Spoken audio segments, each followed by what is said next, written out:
भारतीय स्वतंत्रता के शुभ अवसर पर मैं आप सभी को हार्दिक बधाई देता हूं और भारतीय स्वतंत्रता का ऑडिट इस विषय पर कुछ बातें आपके सामने रखता हूं। मित्रों,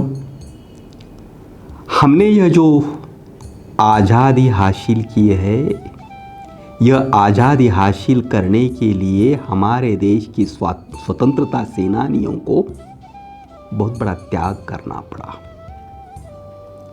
समूची जिंदगी अर्पण करनी पड़ी, हजारों लोगों को बलिदान देना पड़ा और इस बलिदान की वजह से, इस त्याग की वजह से हमारा देश स्वतंत्र हो सका। हमारा देश स्वतंत्र होकर अब 75 वर्ष बीत चुके हैं।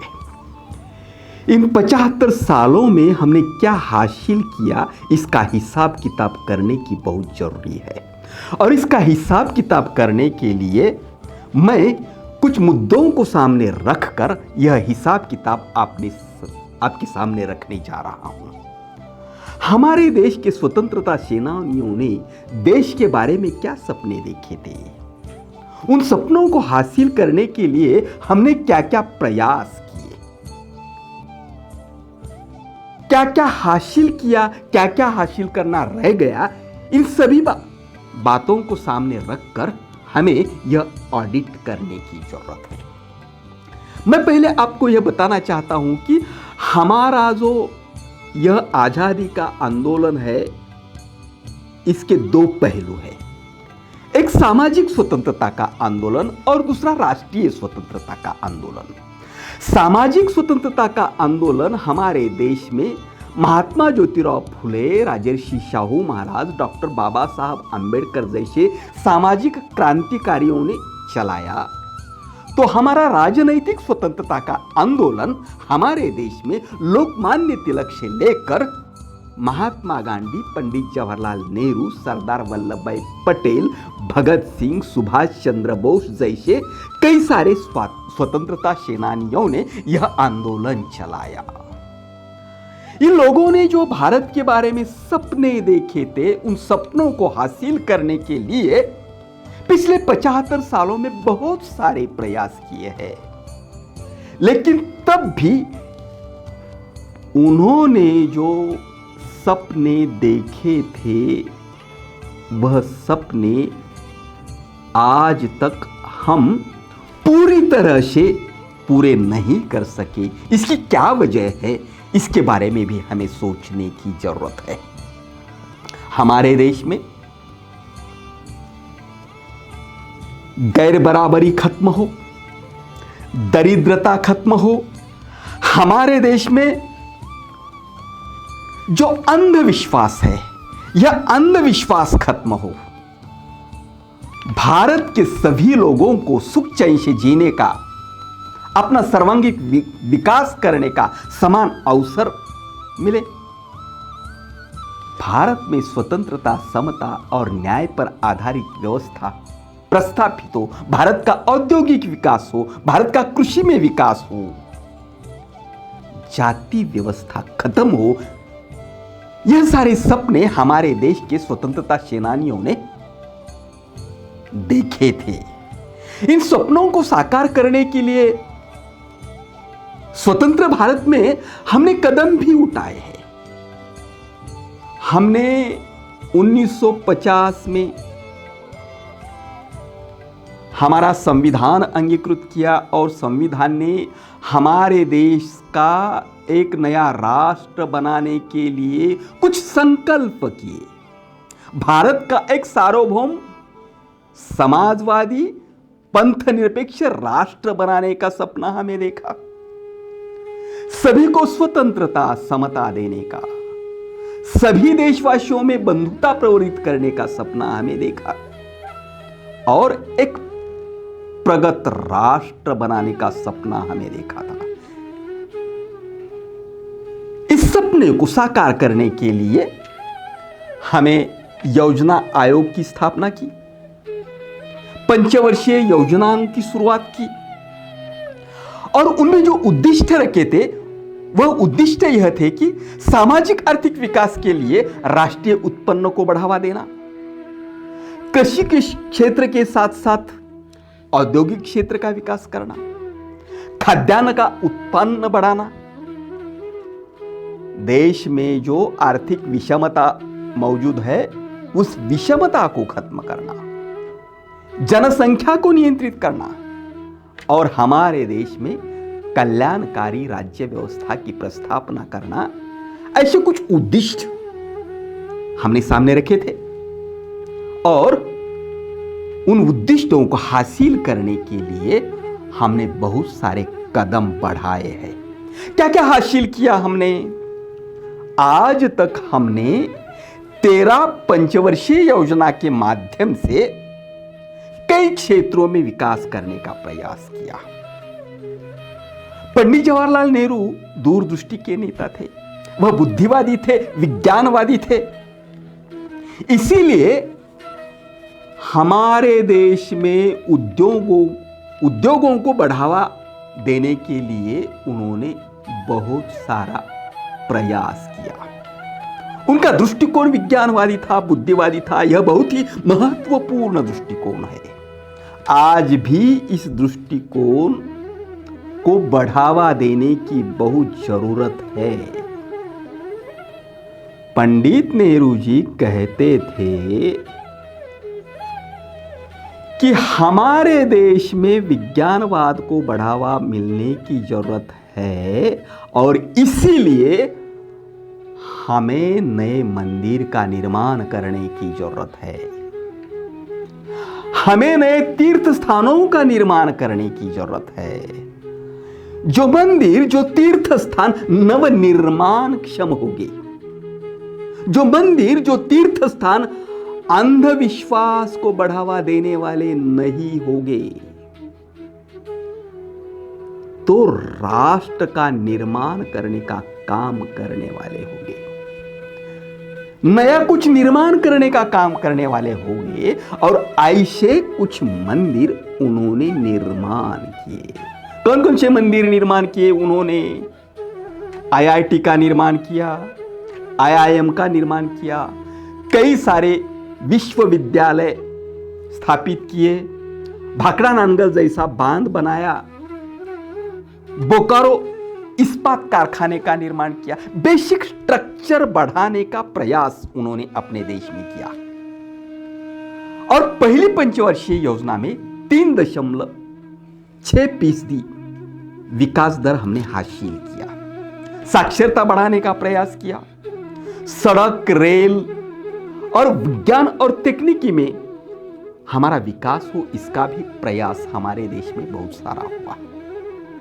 स्वतंत्रता के 75 साल बाद आज हमारे देश की स्थिति क्या है, इसका भी हमें हिसाब किताब लोगों के सामने रखने की जरूरत है।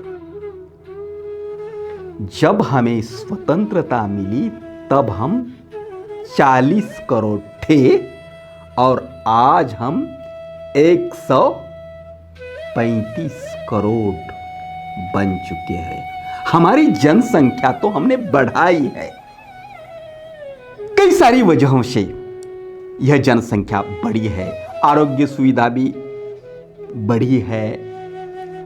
जो महामारी थी पहले आती थी उन पर नियंत्रण हासिल किया है।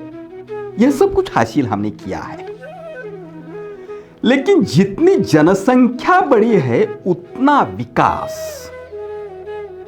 उतनी तेजी से जो विकास होने की जरूरत थी वह विकास हमारे देश में हम नहीं कर सके।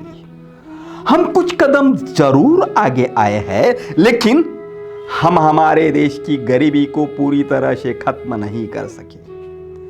सभी को सम्माननीय तरीके से रोटी, कपड़ा और मकान आज भी हम नहीं दे सके। सभी को अच्छी शिक्षा हम आज भी नहीं दे सकते और आज भी हम बेरोजगारी को नहीं खत्म कर सके। हमारे देश में आज भी बहुत सारी गैर बराबरी मौजूद है, धर्मांधता मौजूद है, अंधविश्वास मौजूद है। हमें जो जात विरहित, भेदभाव विरहित, शोषण विरहित समाज व्यवस्था की प्रस्थापना करनी थी, ऐसी समाज व्यवस्था की प्रस्थापना आज भी हम नहीं कर सके। क्या स्थिति है आज हमारे देश की? इसके कुछ आंकड़े भी मैं आपके सामने जरूर रखना चाहता हूं। संयुक्त राष्ट्र के रिपोर्ट के अनुसार हमारे देश में आज भी 37 करोड़ लोग गरीबी रेखा के नीचे रहते हैं और 2019-20 में जो कोरोना की महामारी आई, उस महामारी में सबसे बड़ी परेशानी हमारे देश के गरीब लोगों को ही झेलनी पड़ी, हमारे देश के मजदूरों को ही झेलनी पड़ी। क्यों ऐसा हुआ? ऐसा यह इसीलिए हुआ कि हमारे देश में जो शोषणकारी व्यवस्था है, उस व्यवस्था को हम कम नहीं कर सके, इसीलिए हुआ है। कुछ आंकड़े पहले आपके सामने मैं रखता हूं और बाद में और इसके बारे में कुछ बातें आपके सामने रखता हूं। हमारे देश में आज भी 13.5 करोड़ लोग भूखमरी का सामना कर रहे हैं। यह आंकड़ा इससे भी ज्यादा हो सकता है। हमारे देश में सबसे कम आय वर्ग में नवजात शिशु का मृत्यु दर आज भी 40.7% है। यह ग्लोबल अगेंस्ट फूड क्राइसिस का रिपोर्ट है। आज भी हमारे देश में दलित लोग हैं। जन्म से कोई भी इंसान दलित नहीं होता, लेकिन हमारे देश में जो गैर बराबरी वाली, उच्च नीचता वाली जाति व्यवस्था थी, उस जाति व्यवस्था ने हमारे देश के बहुसंख्य लोगों के निसर्गदत्त अधिकार छीन लिए। शिक्षा पर पाबंदी लगाई, हाथ में शस्त्र उठाने पर पाबंदी लगाई, संचार पर पाबंदी लगाई, व्यवसाय की स्वतंत्रता पर पाबंदी लगाई। इसीलिए हमारे देश में बहुत सारे लोग दलित पिछड़े रह गए। दलित पिछड़े लोगों को आगे बढ़ने से ही देश आगे बढ़ सकता है। जो पहले से ही अच्छी जिंदगी जी रहे हैं, जो पहले से ही अमीर है, उनको ही ज्यादा अमीर करने से देश अमीर नहीं होता, देश प्रगत नहीं होता। जिनको कुछ भी नहीं मिला, उनको विकास का अवसर देने से देश, समूचा देश आगे आगे बढ़ सकता है। और इसके लिए हमें बहुत सारे कदम उठाने की जरूरत है। आज भी हमारे देश में दलितों पर बहुत सारे अत्याचार होते हैं। 2019 का रिपोर्ट यह बताता है कि 2019 में दलित के विरोध में 46,000 अपराध हुए, वो दर्ज किए गए हैं। यह 2018 की तुलना में 7% ज्यादा थी। हमारे देश के 9 राज्यों में दलितों पर सबसे ज्यादा अत्याचार होते हैं। इन राज्यों में राजस्थान, मध्य प्रदेश, बिहार और गुजरात सबसे आगे है। एट्रॉसिटी एक्ट के अनुसार सजा की दर 32% है। आज भी हमारे देश के खुद को सवर्णीय कहने वाले लोगों के मन में एक अहंकार होता है, हम बड़े हैं, हम ऊंचे हैं और बाकी सारे नीच है। यह जो अहंकार है, अभी भी इस अहंकार को हम खत्म नहीं कर सके। पिछड़े लोगों का विकास अगड़े लोगों को सहन नहीं होता। बहुत सारे अत्याचार होते हैं, उसका जिक्र मैं नहीं करता यहां, लेकिन कई सारे अत्याचार है। दलित दूल्हा घोड़ी पर चढ़ा तो उसको मारपीट की जाती है, दलित महिलाओं पर अत्याचार किए जाते हैं, ऐसे कई सारे अपराध होते हैं।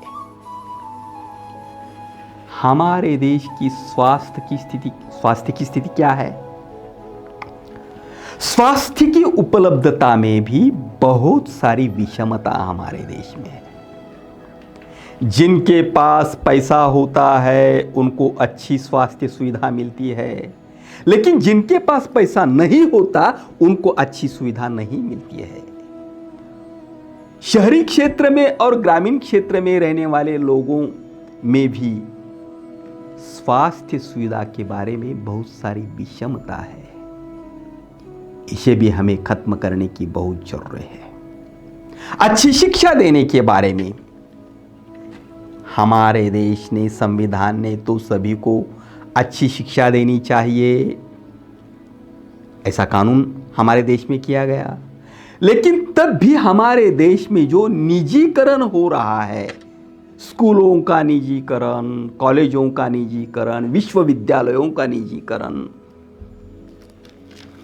इस निजीकरण की नीति से देश में जो धनवान लोग हैं, उन धनवान लोगों के बच्चों को निजी क्षेत्र में अच्छे से अच्छी शिक्षा मिल रही है, लेकिन जो गरीबी रेखा के नीचे जीते हैं उन्हें अच्छी सुविधा वाली स्कूल कॉलेज नहीं मिलते, क्योंकि उतनी फीस वह नहीं दे सकते। सभी को अच्छी शिक्षा मिलने की जरूरत है और इसीलिए सरकार पर लोगों ने दबाव डालने की जरूरत है, लोगों को संगठित होने की जरूरत है। हमारे देश में एलपीजी का धोरण अपनाया, ग्लोबलाइजेशन, प्राइवेटाइजेशन और उदारीकरण जो अपनाया हमारे देश ने,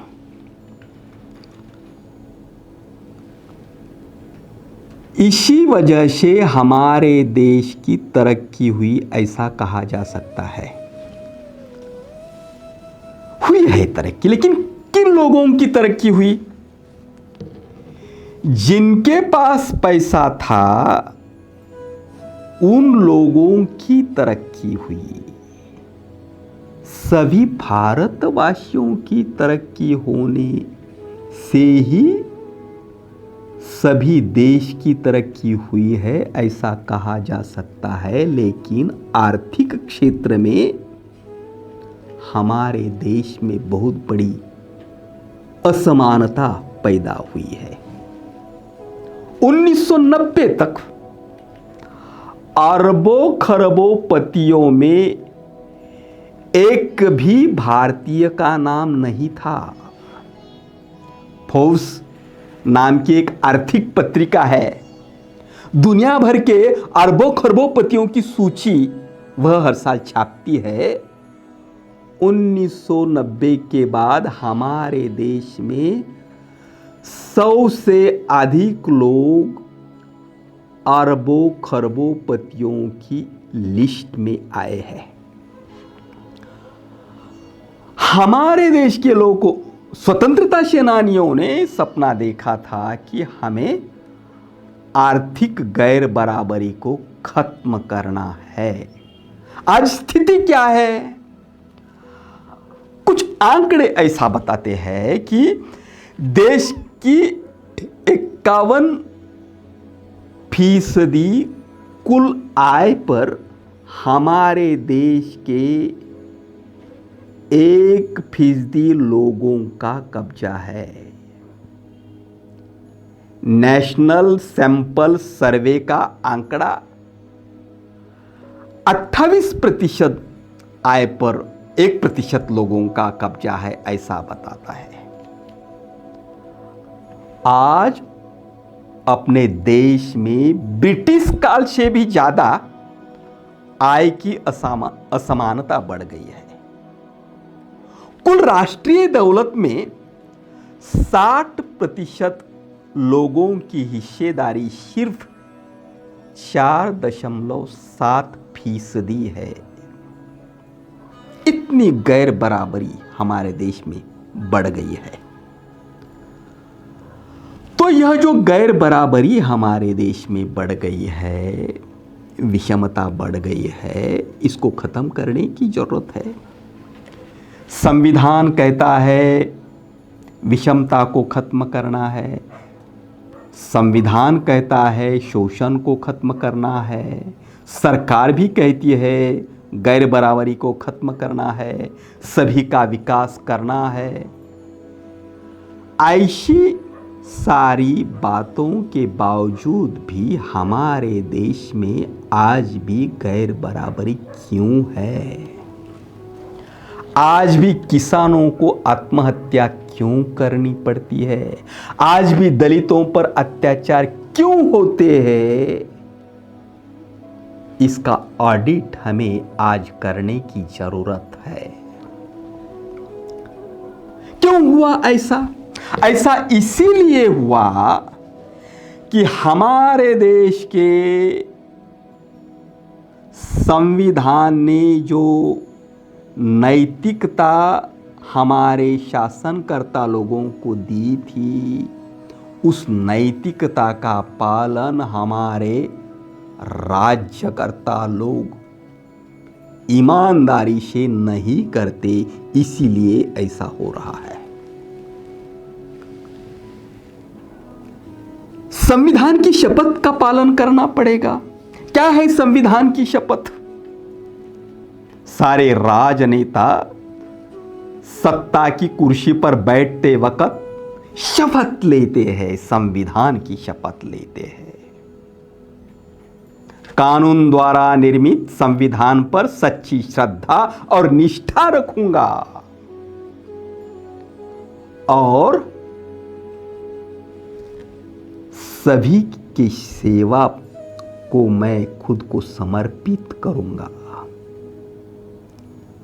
किसी के बारे में ममत्व भाव या किसी के बारे में तुच्छता भाव नहीं रखकर मैं काम करूंगा, ऐसी शपथ हमारे राजनेता लेते हैं, लेकिन इस शपथ का पालन नहीं करते, इसीलिए ऐसा हो रहा है। हमारे देश के संविधान ने हमारे देश के राजनेताओं को कुछ नीति निर्देश दिए हैं। क्या नीति निर्देश है?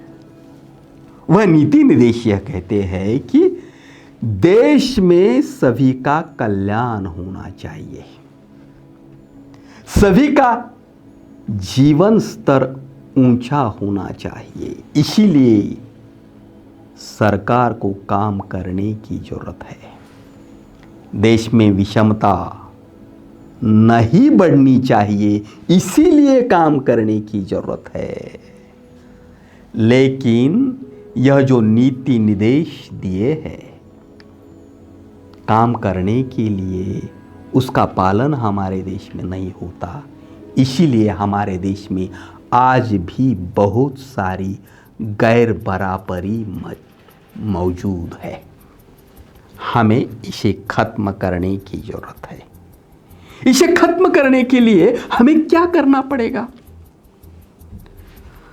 इसे खत्म करने के लिए एक बात असंभव लगती है, लेकिन उसको संभवता में लाने के लिए देश के सामान्य लोगों को, आम आदमी को बहुत सारे प्रयास करने की जरूरत है।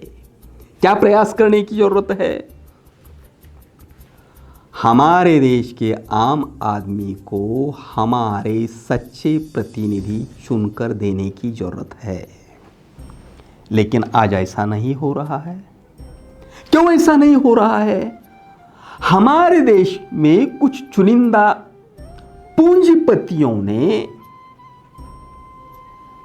सारी शासन व्यवस्था पर अपना कब्जा किया है। हमें कल्याणकारी राज्य व्यवस्था की कल्पना छोड़ दी है, समाजवाद को छोड़ दिया है। हम पूंजीवाद की तरफ आगे बढ़े हैं। पूंजीवाद को बहुत सारा बढ़ावा देने की वजह से हमारे देश में बहुत सारी गैर बराबरी पैदा हुई है।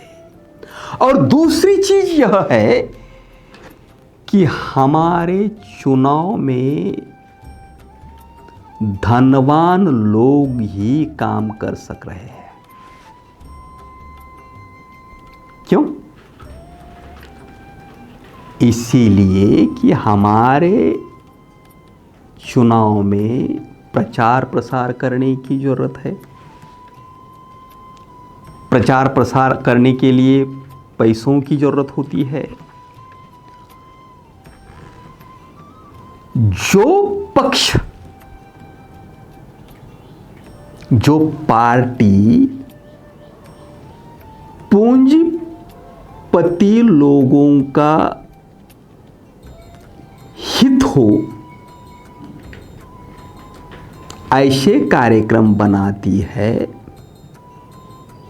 उसी के पीछे हमारे देश के पूंजीपति लोग खड़े होते हैं और चुनावों में पानी जैसा पैसा खर्च करते हैं।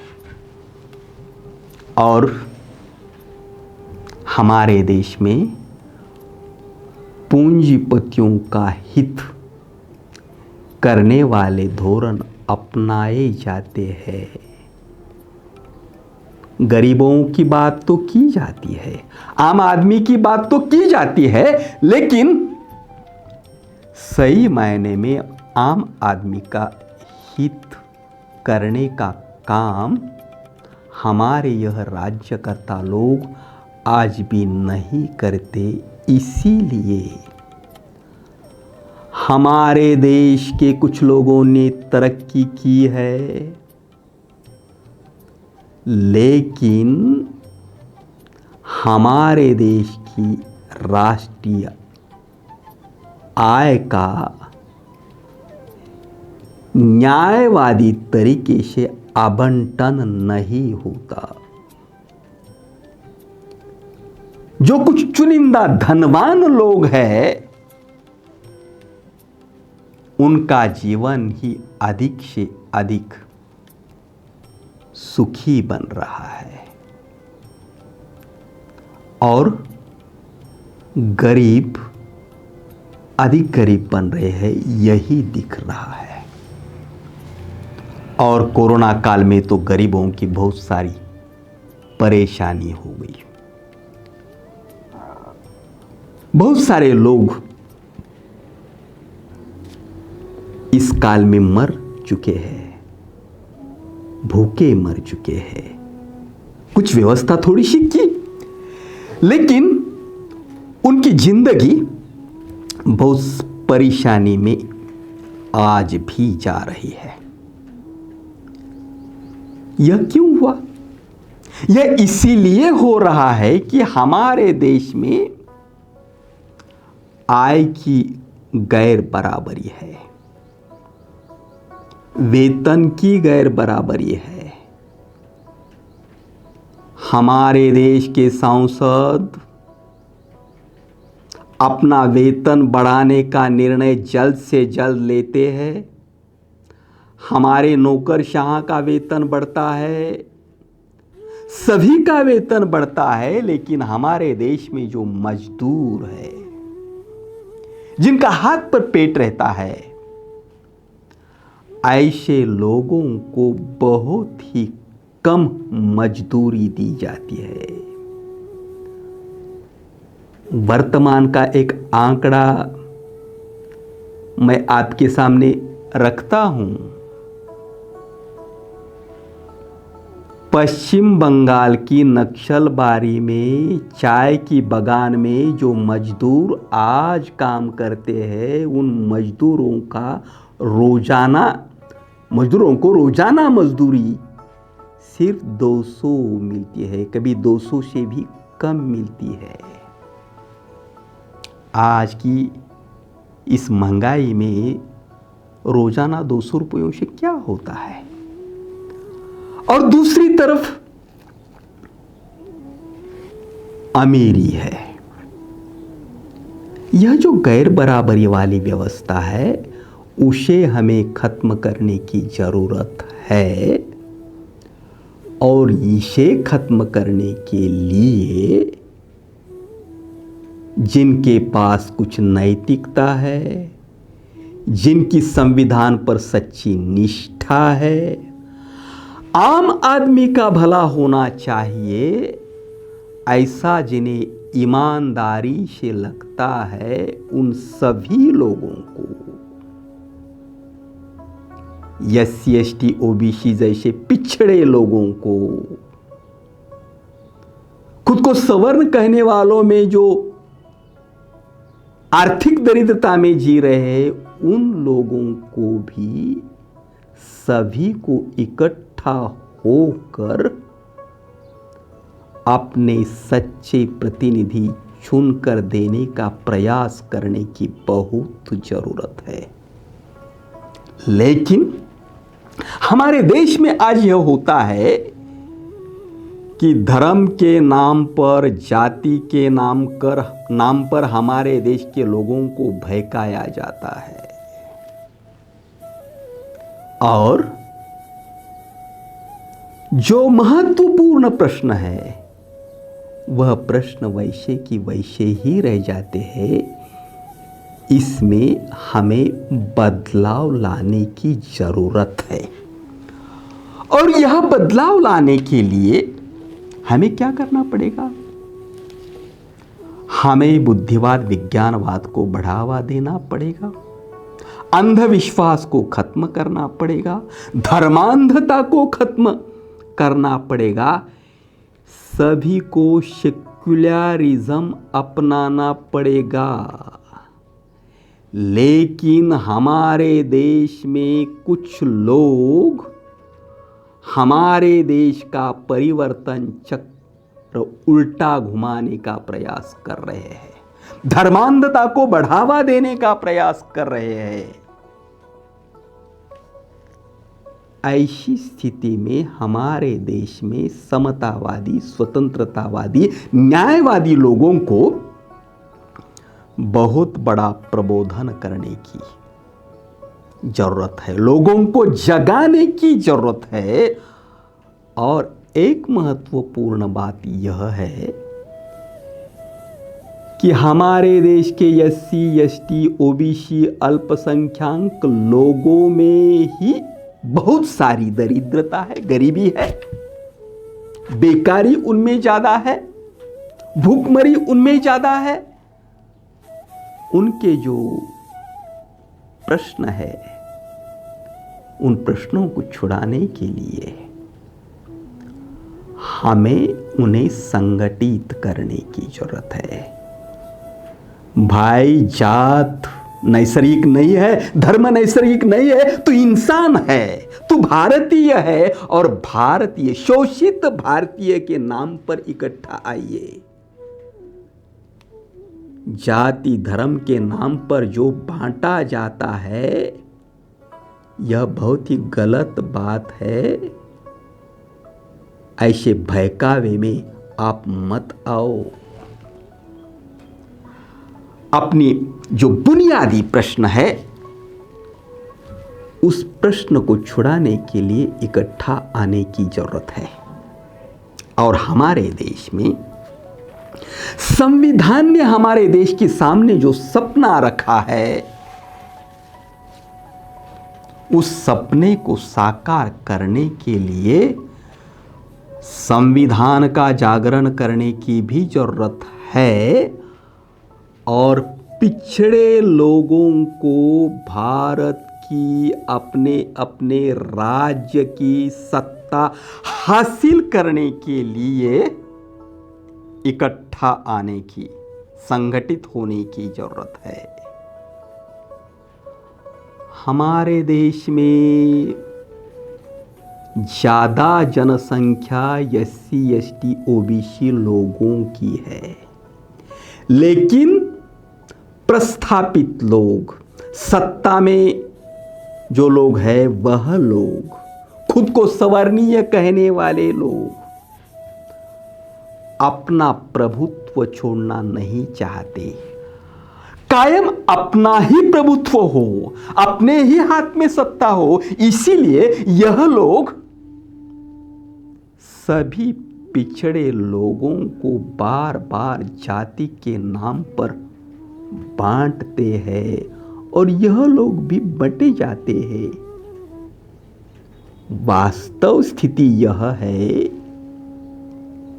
कि जिनकी जितनी संख्या भारी होती है उनकी उतनी सत्ता में, संपत्ति में भागीदारी होनी चाहिए, लेकिन आज तक ऐसा नहीं हुआ। क्यों नहीं हुआ? इसीलिए नहीं हुआ कि सारे पिछड़े लोग, अल्पसंख्यक लोग इकट्ठा नहीं आ सके, संगठित नहीं हो सके और संगठित होकर मत का उपयोग अच्छी तरह से यह लोग नहीं कर सके, इसीलिए ऐसा हो रहा है। इसमें हमें बदलाव लाने की जरूरत है। यह बदलाव लाने के लिए जातिवाद को छोड़ो, धर्मांधता को छोड़ो, अंधविश्वास को छोड़ो, बुद्धिवाद को अपनाओ, विज्ञानवाद को अपनाओ, संविधान को अपनाओ और स्वतंत्रता, समता, न्याय, बंधुता, सत्य, शांति, अहिंसा, बुद्धिवाद, विज्ञानवाद, सेक्युलरिज्म, इन मूल्यों पर आधारित समाज व्यवस्था हमारे देश में प्रस्थापित करने के लिए सभी लोगों को आगे आने की जरूरत है।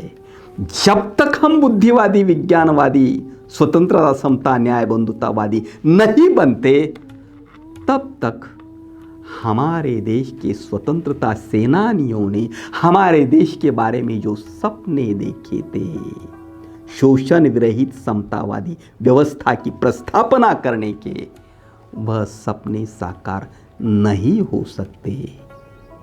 हमें भारतीय स्वतंत्रता का यह 75वां दिन, इस अवसर पर हमें एक संकल्प करने की जरूरत है कि हमें राष्ट्र को उद्योगों में आगे बढ़ाना है, खेती क्षेत्र में आगे बढ़ाना है, हमारी राष्ट्रीय एकात्मता बढ़ानी है।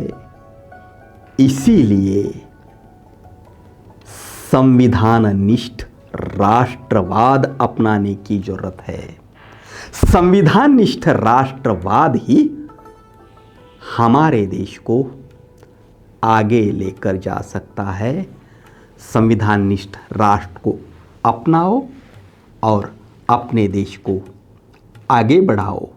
यह घोषणा देकर मैं अपनी वाणी को यहाँ विराम देता हूँ और फिर एक बार आप सभी को भारतीय स्वतंत्रता के शुभ अवसर पर हार्दिक बधाई देता हूँ और मेरी वाणी को विराम देता हूँ। धन्यवाद।